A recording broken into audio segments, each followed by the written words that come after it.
My name is Harold.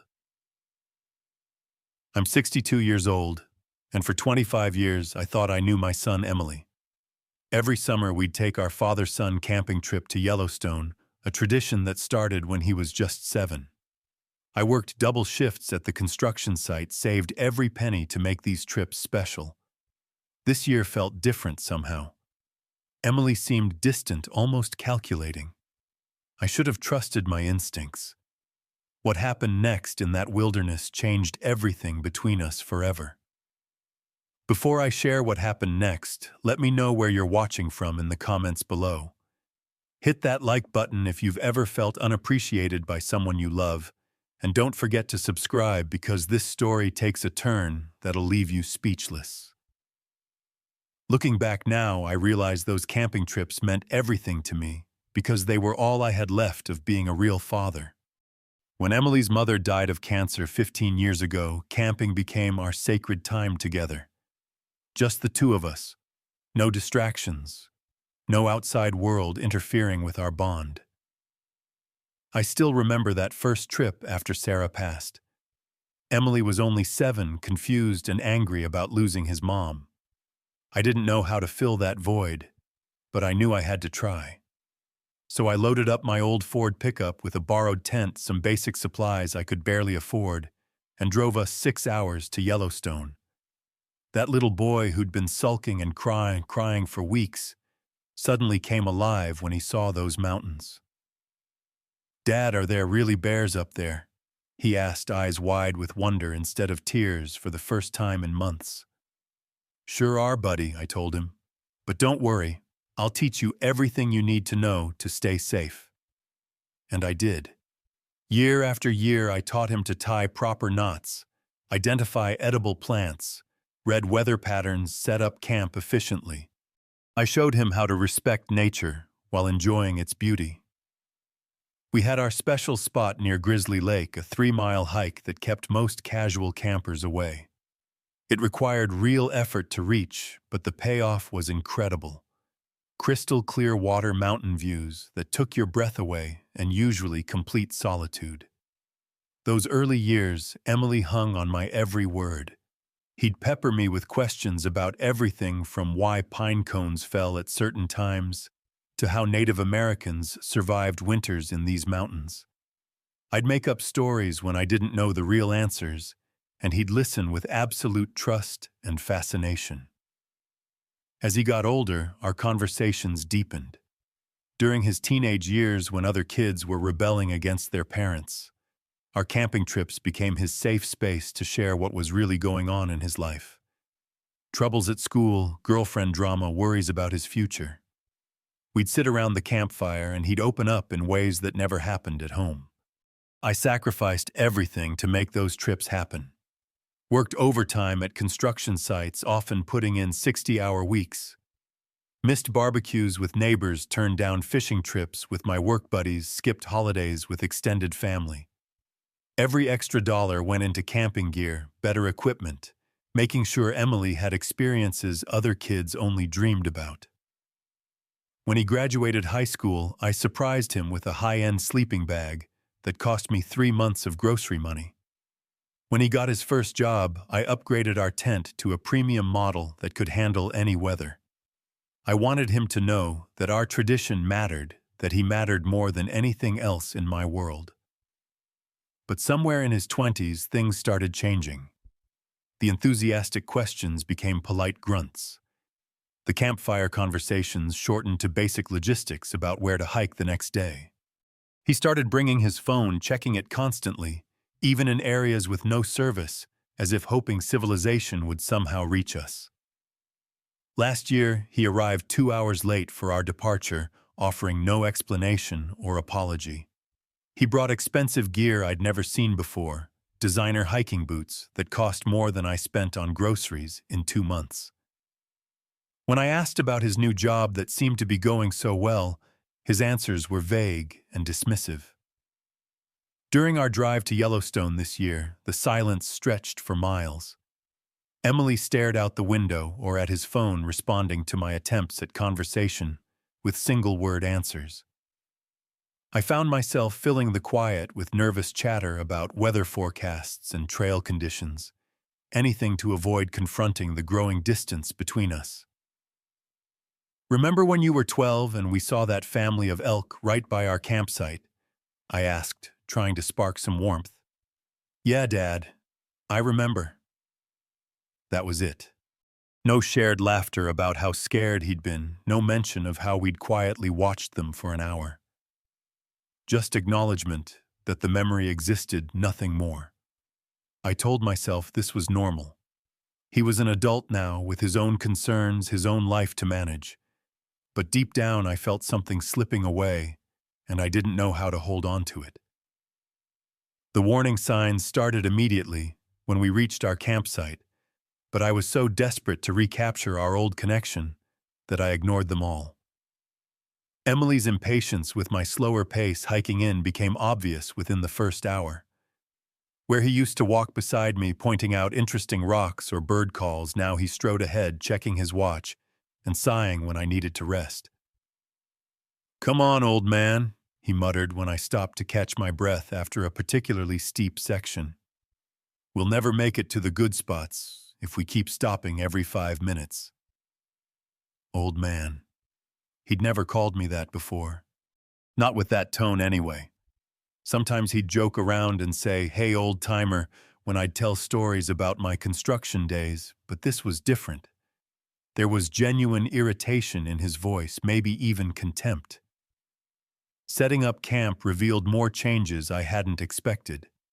For 24 years, we'd worked as a team, each knowing our role without discussion. I'd stake out the tent while Emily gathered firewood. He'd organize our food supplies while I set up the camp stove. We moved together like a well-practiced crew. This time, Emily barely participated. He spent most of the setup time walking around with his phone held high, searching for signal bars that weren't coming. When I asked him to help with the tent stakes, he acted like I was interrupting something important. "Can't you handle that yourself?" he asked without looking up from his screen. "You've been doing this longer than I've been alive." Technically true, but it stung. We'd always done it together because that was our thing. Partnership. Father and son working side by side. Now I felt like hired help he was barely tolerating. The phone calls started that first evening.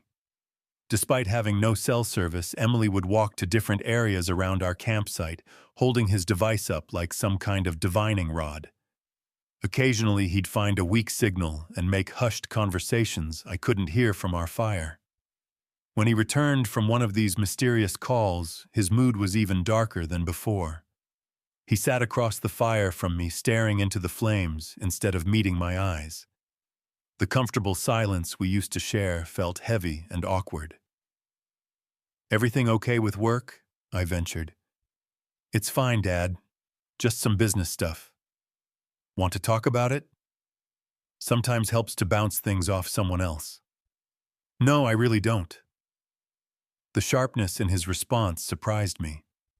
Emily had always been willing to share his problems, even as an adult.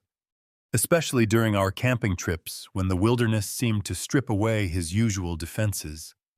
On day 2, he suggested something that had never happened in 25 years of camping together. "Maybe we should split up for some of the hikes," he said, while we ate breakfast. "Cover more ground that way." I nearly choked on my coffee. Split up. We never do that. The whole point is spending time together. "Yeah, but I want to check out some of the more challenging trails. You know, the ones that might be too much for—" He gestured vaguely in my direction. "For someone my age." That's what he meant but didn't say. And maybe he was right. My arthritis had gotten worse over the past few years. I moved slower than I used to, needed more frequent breaks, couldn't handle the steep climbs that once energized me. But hearing my limitations thrown in my face by my own son felt like a physical blow. "I can keep up," I said quietly. "Sure, Dad. Of course you can." But his tone suggested otherwise. It suggested I was becoming a burden instead of a companion. That afternoon, while organizing our gear, I noticed more expensive equipment Emily had brought. A GPS device that probably cost $500. A water filtration system that looked like something professional explorers would use. Hiking clothes with brand names I recognized from magazines but could never afford. When had he gotten all this stuff, and how was he paying for it? Last I knew, he was working some kind of sales job that sounded pretty entry-level. These weren't the purchases of someone struggling to make ends meet. Later that day, I overheard part of a phone conversation that made my stomach tighten with worry. Emily was about 50 yards away, thinking the wind would carry his words away from me. But construction work had trained my ears to pick up voices over machinery noise, and I caught fragments that chilled me. The old man. Inheritance. How much longer needs to happen soon? I pretended to be busy with my fishing gear, but my hands were shaking as I tied on a new lure. The old man. He was talking about me like I was already gone, like I was just an obstacle between him and something he wanted. When Emily returned to our campsite, I searched his face for some sign of the loving son I'd raised. Instead, I saw calculation, assessment, like he was measuring me for something and I didn't want to know what. That night, as we sat around the fire, he made another unprecedented suggestion. I found this amazing spot on my GPS today. Really remote area, hardly anyone ever goes there. We should check it out tomorrow. More remote than here? I asked. Our usual camping spot was already pretty isolated. Much more. Trust me, Dad. I think you'd really love it. The way he said "trust me" made my skin crawl, though I couldn't have explained why at the time. Looking back, I think some primitive part of my brain was already recognizing danger, even while my heart refused to believe it. Day 3 began with Emily's unusual enthusiasm about exploring what he called bear territory. For the first time since we'd arrived, he seemed genuinely excited about our activities together. But something about his energy felt wrong, like an actor overplaying his role. "Come on, Dad. Let's have a real adventure today," he said, shouldering his expensive backpack. "I guarantee you've never seen anything like where I want to take you." Despite my growing unease, I found myself agreeing. After 2 days of feeling like an unwanted burden, his sudden interest in spending time together was exactly what I'd been hoping for. I ignored the voice in my head that whispered warnings and focused on the possibility that maybe we could salvage our relationship after all. "I've never said no to you, son," I replied, grabbing my own worn pack. "Lead the way." The hike began innocently enough, but Emily set a brutal pace from the start. Where he'd been impatient with my slower speed, before now, he seemed determined to push me beyond my limits. Every time I asked for a rest break, he'd check his phone and announce we needed to keep moving to reach his special destination before dark. My arthritis was flaring up badly. Each step sent shooting pains through my knees and hips. My breathing became labored as we climbed higher into thinner air. But every time I mentioned my discomfort, Emily dismissed it with increasing irritation. "You're fine, Dad. Just push through it. We're almost there." But we weren't almost anywhere. The deeper we went into unfamiliar territory, the more I realized Emily was leading us away from all the established trails I knew well. This wasn't exploration. This was something else entirely. About 3 hours into our hike, Emily's phone rang, despite us being miles from any cell tower. The conversation that followed changed everything I thought I knew about my son's life. "Yeah, I know I owe you the money," he said, thinking he was far enough ahead on the trail that I couldn't hear. "I'm handling it today. By tonight, everything will be different." He paused, listening to whoever was on the other end. "No, you don't understand. I've got it all figured out." The life insurance alone is worth $200,000, and that's just the beginning. The old bastard's got a retirement account he thinks I don't know about. My legs nearly gave out beneath me. Life insurance. Retirement account. He was talking about my death like it was a business transaction he was planning to execute. Trust me, Emily continued. By this time tomorrow I'll have access to everything. Then I can pay off the gambling debts and start fresh. Gambling debts. My son, whom I'd sacrificed everything to raise properly, had gotten himself into debt with the kind of people who don't accept late payments. And he saw my death as his solution. When he ended the call and walked back toward me, I studied his face like I was seeing him for the first time. The features were familiar, but the person behind them was a stranger. Cold, calculating, dangerous. "Everything okay?" I managed to ask. "Perfect, Dad. Absolutely perfect." Over the next hour, Emily's behavior became openly hostile. He stopped pretending to care about my physical limitations or comfort. When I stumbled on loose rocks, he didn't offer help. When I asked about the route we were taking, he snapped that I should trust his navigation. "You know you've always been too controlling," he said suddenly as we walked through a particularly dense section of forest. "Always acting like you know better than everyone else." "I was just trying to be a good father," I replied, confusion mixing with hurt. "A good father doesn't smother his kid. A good father doesn't make everything about himself."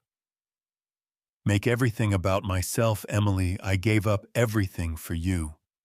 Every decision I made was about what was best for your future." "Yeah, well, maybe I didn't ask for all those sacrifices. Maybe I didn't want to be your charity case." His words cut deeper than any physical pain I was experiencing. 30 years of working overtime, of choosing his needs over my own wants, of building my entire identity around being his dad, and he saw it as charity, as something he resented instead of appreciated. But worse than the emotional devastation was the growing realization of what was actually happening. The isolated location. The deliberate pace designed to exhaust me. The phone call about life insurance payouts. The sudden transformation from distant son to openly hostile stranger. Emily was planning to kill me. The thought was so incomprehensible that my mind rejected it at first. Parents aren't supposed to fear their children. Sons don't murder their fathers for insurance money. But as we continued deeper into wilderness I'd never seen before, following paths that existed only on Emily's GPS device, I couldn't deny what was becoming obvious. My son had lured me to a place where no one would find my body for weeks, maybe months. He had debts that required immediate payment and saw my death as the fastest solution to his problems. All those years of love and sacrifice had created not gratitude but entitlement. Not respect, but contempt. I was about to be murdered by the person I loved most in the world. We'd been hiking for nearly 5 hours when Emily suddenly stopped in a clearing I'd never seen before. Dense forest surrounded us on all sides, towering pines that blocked most of the late afternoon sunlight. No trails were visible in any direction.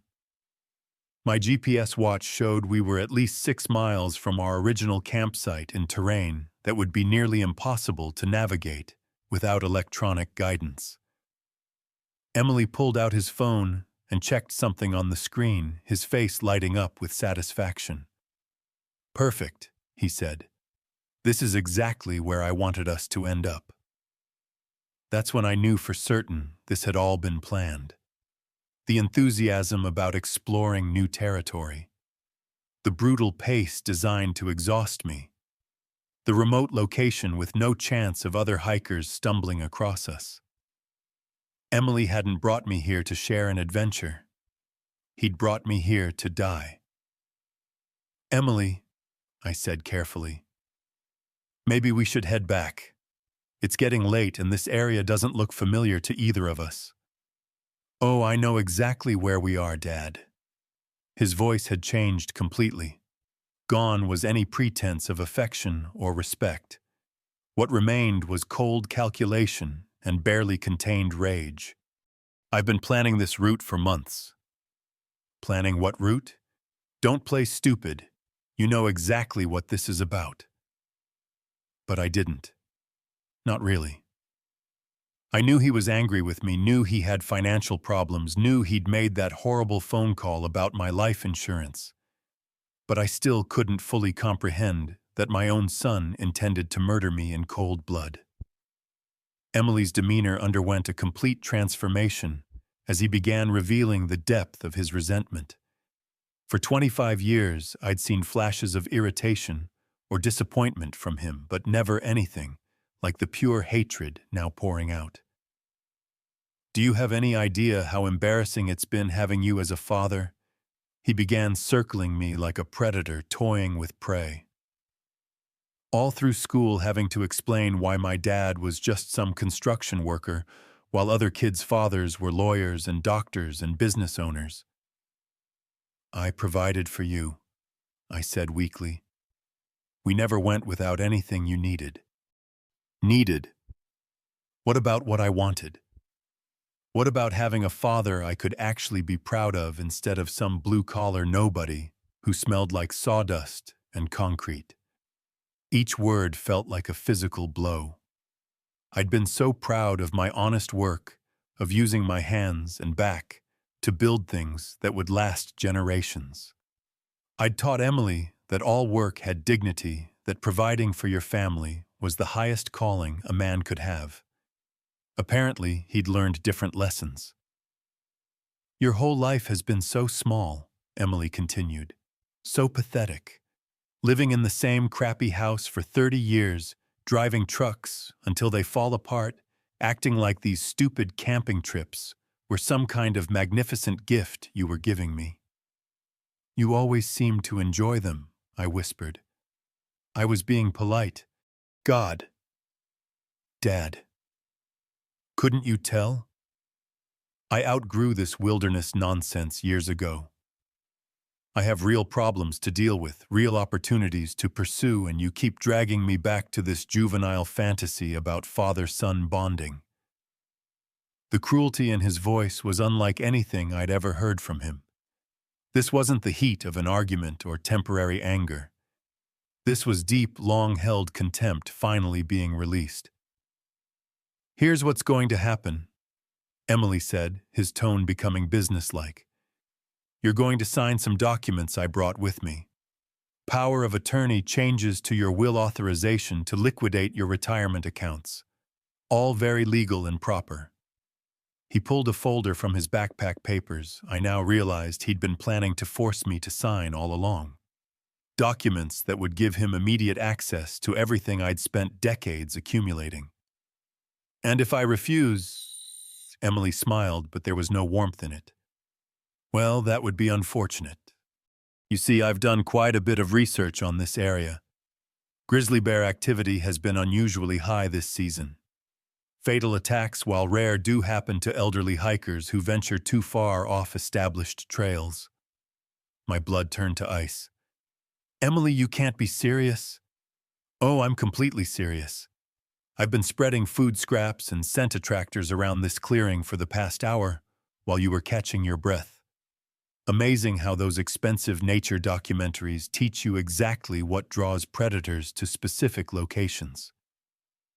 That's when I noticed the scattered debris around the clearing that I'd assumed was natural forest litter. Pieces of meat, fish scraps, other organic material that would definitely attract scavengers and potentially dangerous wildlife. You're talking about murder, I said, my voice barely audible. I'm talking about an unfortunate accident that happens to solve both our problems. You get to go out doing what you love most in your simple little life. I get to finally live the life I deserve without being dragged down by your limitations. Emily began walking toward the edge of the clearing, shouldering both our backpacks along with all our supplies. The compass, emergency flares, food water, purification tablets. everything we'd need to survive until we could find our way back to civilization. "Wait," I called after him. "Even if you take the packs, I can find my way back. I've been camping these mountains for decades." "Not from here you can't. And not with that storm system moving in tonight." He pointed toward darkening clouds. I'd been too stressed to notice gathering on the western horizon. Temperatures supposed to drop into the 30s. Should be quite an adventure for someone without proper gear or shelter. The magnitude of his planning became clear. He'd checked weather forecasts, researched bear behavior, scouted locations, prepared legal documents. This wasn't a crime of passion or sudden desperation.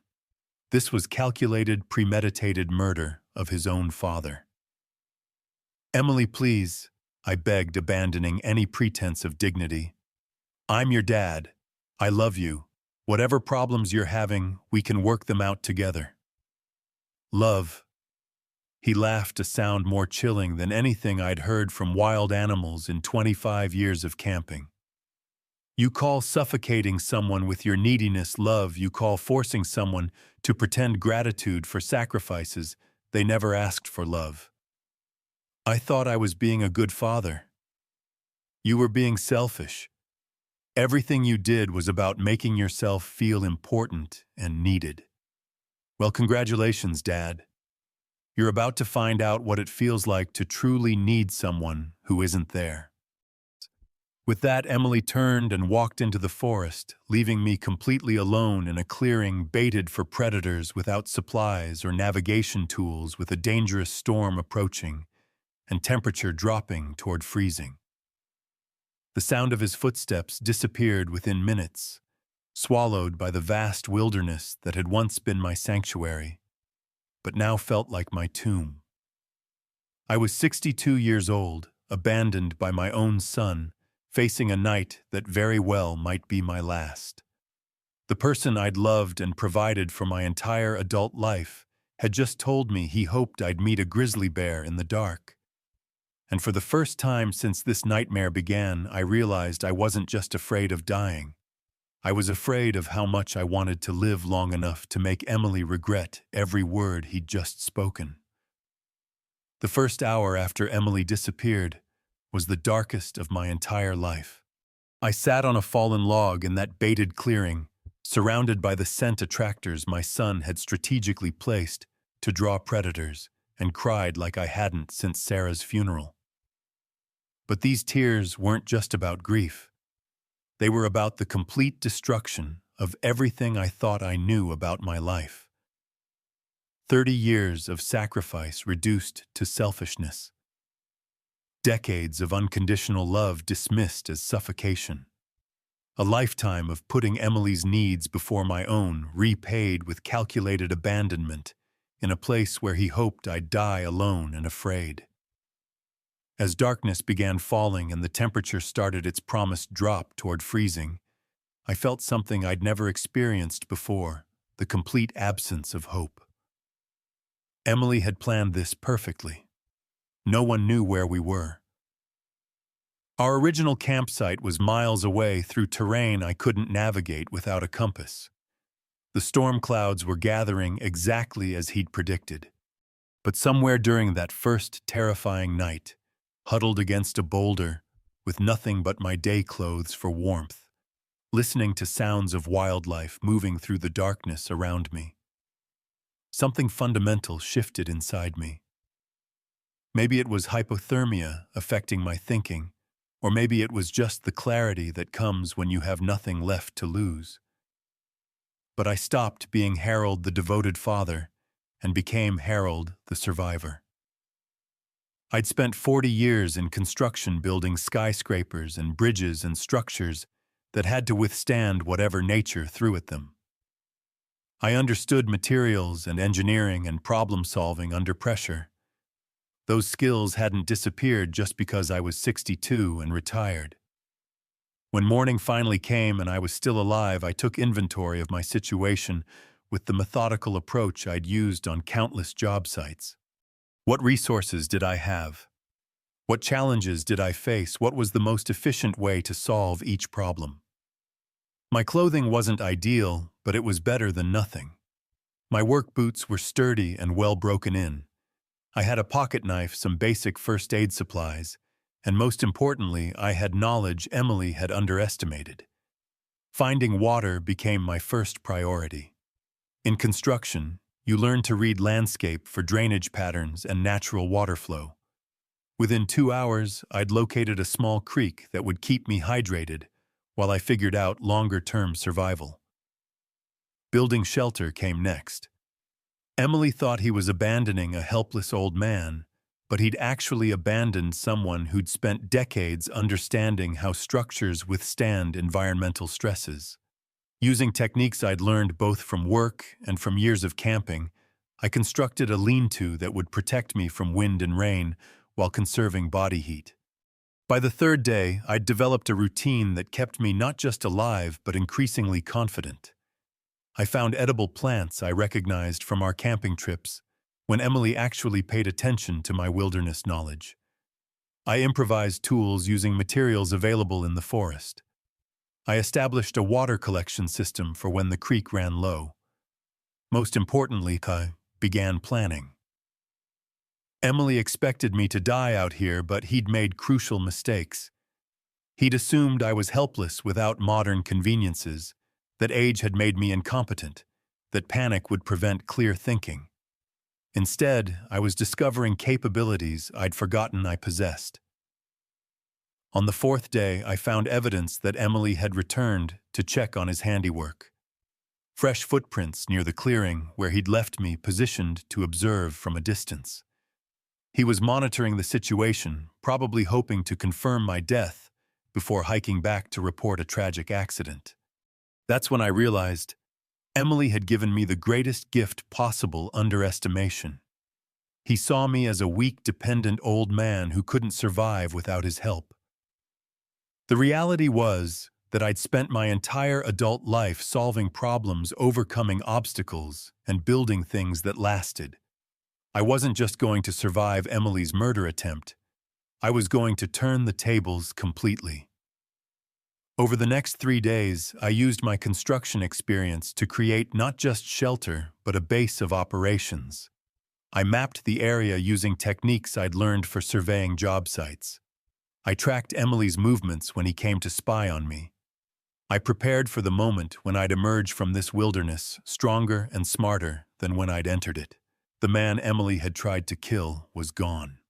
What remained was someone who understood exactly what his son was capable of. Someone who had no illusions left about family loyalty or unconditional love. Someone who'd learned that survival sometimes requires you to become harder than your circumstances. I'd spent a week in conditions designed to kill me, and not only had I survived, I'd thrived. Emily thought he was inheriting from a victim. Instead, he was about to face someone who'd found strength he didn't know he possessed, and purpose he'd never had before. The abandoned father was dead. What emerged from that forest was a man with nothing left to lose and everything to prove.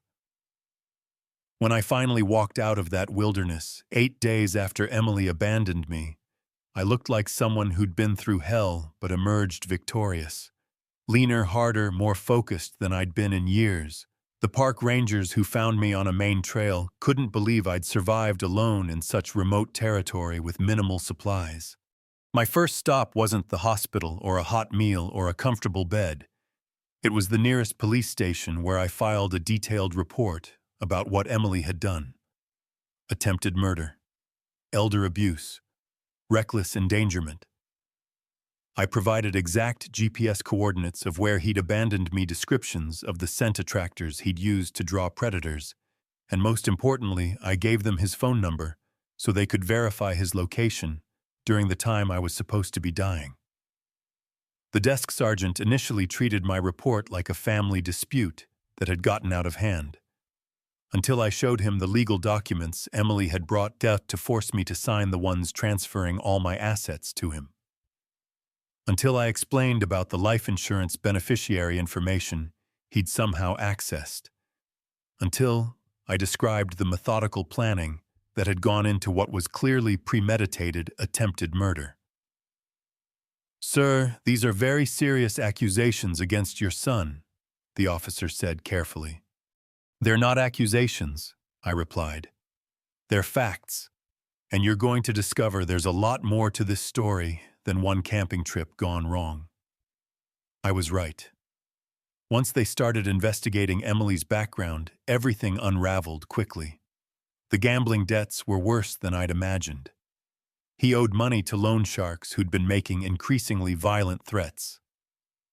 His job was mostly fictional, a cover story he'd been using to hide the fact that he'd been living off credit cards and borrowed money for over a year. But the most shocking discovery came when they searched his apartment and found detailed research about my financial situation. Bank statements he'd somehow obtained, copies of my will and insurance policies, internet search histories about wilderness accidents and grizzly bear attack statistics, printouts of weather forecasts for the exact dates of our camping trip. Emily had been planning my murder for months. While the police built their case, I made changes of my own. New will, new power of attorney documents, complete revision of all my financial arrangements. Emily's name was removed from everything: bank accounts, insurance policies, retirement funds. Everything I'd spent decades accumulating with the intention of leaving to him someday. I also hired a lawyer, not just to handle the legal paperwork, but to pursue civil action for elder abuse and attempted murder. Emily thought he was going to inherit my money. Instead, he was about to discover that surviving his murder attempt was going to cost him everything. The criminal charges came first. When police arrested Emily at his apartment, he initially tried to claim I'd gotten lost on my own, and he'd been searching for me. That lie lasted until they showed him the evidence of his planning and the witness statements from other campers who'd seen us together before I disappeared. His second story was that we'd argued and he'd left me to cool off, planning to come back later. That fell apart when they proved he'd baited the area with predator attractants and checked weather forecasts showing dangerous conditions. Finally, faced with overwhelming evidence, Emily tried a different approach. He claimed everything had been motivated by concern for my safety, that I'd been making poor decisions, and he was trying to protect me. The legal documents were for my own good. The remote location was because I'd insisted on going there. Nobody believed him. The trial lasted 3 weeks. I testified about 30 years of sacrifice, about working double shifts to pay for camping equipment and college tuition and everything Emily had needed to build a good life. I described the moment when I realized my son was planning to murder me for insurance money. Emily's defense attorney tried to paint me as a controlling father who'd driven his son to desperation with unreasonable demands and emotional manipulation. They suggested that Emily had never intended real harm, that this was just a family conflict that had escalated beyond reason. The jury saw through that strategy completely. They heard the recorded phone calls about my life insurance. They saw the evidence of premeditated planning. They understood that this wasn't a family dispute, but a calculated attempt at patricide for financial gain. When Emily was sentenced to 15 years for attempted murder and elder abuse, he finally looked at me the way he should have looked at me all along, with respect. Not because he loved me, but because he finally understood that underestimating me had been the biggest mistake of his life. As the bailiff led him away in handcuffs, Emily turned back toward me one last time. I thought he might apologize or at least show some remorse for what he'd tried to do. Instead, he said, "You destroyed my life, old man." "No, son," I replied calmly. "I survived your bear. You'll survive your choices." 6 months after Emily's conviction, I was living a completely different life than either of us could have imagined during those camping trips that now seemed like they'd happened in another century. The man who'd been abandoned in a forest clearing to die had emerged not just physically stronger, but emotionally and mentally transformed in ways that surprised everyone who knew me. My house felt bigger with Emily's presence completely removed from it. All his childhood photos, awards, and memorabilia had been packed away. Not out of spite, but because I needed to stop living in the past, where I'd defined myself entirely through being his father. The walls now displayed pictures from my construction projects, certificates from wilderness survival courses I'd taken, and most importantly, photos from new adventures with people who actually wanted to spend time with me. The retirement I'd been dreading as lonely and purposeless had become exactly the opposite. Within weeks of the trial ending, I'd connected with other retirees who shared interests I'd forgotten I had. Men and women who'd worked hard their entire lives and were now eager to explore hobbies and activities they'd never had time for. I started volunteering with a youth wilderness program, teaching kids from underprivileged backgrounds the survival skills I'd mastered during my week alone in the mountains. These children, some from broken homes or difficult circumstances, listened to my instruction with the enthusiasm Emily had lost years ago. They asked questions, showed genuine gratitude for the knowledge I was sharing, and reminded me why I'd fallen in love with the outdoors in the first place. "Mr. Harold," one 12-year-old girl named Maya asked during a weekend camping trip, "how did you learn so much about living in the forest?" "Sometimes life teaches you things you never expected to learn," I told her. "The important thing is paying attention to the lessons and using them to help other people." But the most unexpected change in my life came through a woman named Delphine, whom I met at a community college course on local history. She was a widow like me, someone who'd spent decades caring for others and was now learning to prioritize her own interests and happiness. Our first conversation lasted 3 hours, covering everything from favorite books to travel dreams we'd never pursued to the challenges of rebuilding identity after major life changes. Delphine had heard about my situation through the news coverage of Emily's trial, but she never asked invasive questions or treated me like a victim. Instead, she was interested in the person I was becoming rather than the tragedy I'd survived. We started hiking together, taking day trips to historical sites, attending concerts and plays I'd never made time for when my evenings were spent worrying about Emily's future. "You know," she said one evening, as we watched sunset from an overlook near town, "most people spend their whole lives trying to earn love from people who can't appreciate what they're offering. You're lucky you found out the truth, while you still had time to find people who actually see your value." She was right. Emily's betrayal had been devastating, but it had also been liberating. I no longer had to worry about disappointing someone who was determined to be disappointed. I no longer had to justify my choices to someone who saw my sacrifices as weaknesses rather than gifts. The financial settlement from my civil lawsuit against Emily had been substantial. His conviction for elder abuse made the case straightforward, and the judge awarded damages that reflected not just the money he'd tried to steal, but the emotional trauma of attempted murder by one's own child. I used part of that money to travel, something Sarah and I had always planned to do but never found time for. I visited national parks across the country, each trip reminding me why wilderness had always been my sanctuary rather than just Emily's obligation. My relationship with Emily's children, my 2 grandchildren, required careful navigation. Their mother had been horrified by what their father had done, but she was also protective of their relationship with him.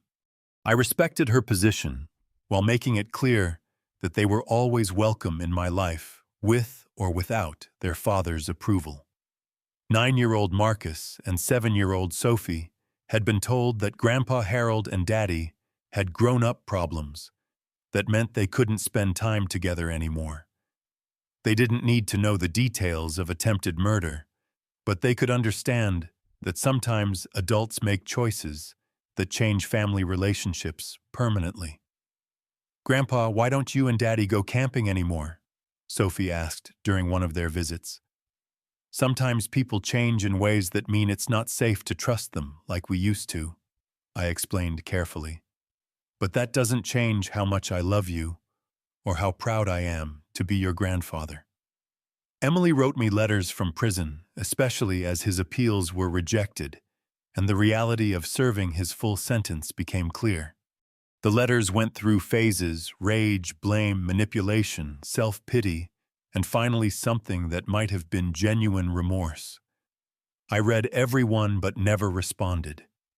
He'd had 30 years to appreciate what I offered. Prison time wasn't going to teach him lessons that love and sacrifice couldn't. 1 year after the trial, I received a letter that was different from all the others. Instead of focusing on his own situation, Emily wrote about memories from our camping trips when he was young. He described specific moments of happiness and connection that I'd thought were lost forever. He acknowledged the sacrifices I'd made and admitted that he'd taken them for granted. "I know you'll probably never forgive me," he wrote, "but I need you to know that I remember being happy during those trips. I remember feeling safe and loved. I threw that away for money that wouldn't have solved my real problems anyway. I'm sorry for more things than I can put in this letter." I kept that letter, but I still didn't respond. Forgiveness might come someday, but trust was gone forever. Emily had shown me exactly who he was when he thought his life depended on my death. That knowledge couldn't be unknown even if his regret was genuine. Instead of dwelling on what I'd lost, I focused on what I'd gained. Self-respect, genuine friendships, a romantic relationship built on mutual appreciation rather than familial obligation. Adventures and experiences I'd never prioritized when I was focused entirely on being someone else's provider and protector. I still went camping regularly, but now with people who actually wanted to be there. Delphine had become an enthusiastic hiker, and we'd explored trails throughout 3 states. The wilderness was no longer a place of betrayal and abandonment, but once again a source of peace and renewal. Standing at the same overlook where Emily had abandoned me now, with someone who valued my knowledge and enjoyed my company, I realized that survival had taught me something more important than just staying alive. It had taught me the difference between being needed and being valued, between family obligations and genuine love. Have you ever had someone in your life treat your sacrifices like burdens instead of gifts? Someone who made you feel guilty for caring too much? Share your story in the comments below and let me know if this experience helped you recognize similar patterns in your own relationships. If this story reminded you that it's never too late to demand the respect you deserve, hit that like button and subscribe for more stories about finding strength in unexpected places. Share this with anyone who needs to remember that surviving betrayal isn't just about staying alive. It's about learning to thrive without the people who never appreciated what you offered. Thanks for listening to my story. And remember that sometimes the people who abandon us do us the greatest favor of all by showing us we're stronger than we ever knew. Stay safe out there, trust your instincts, and never let anyone convince you that love requires accepting abuse. Until next time, take care of yourselves and the people who actually deserve your care.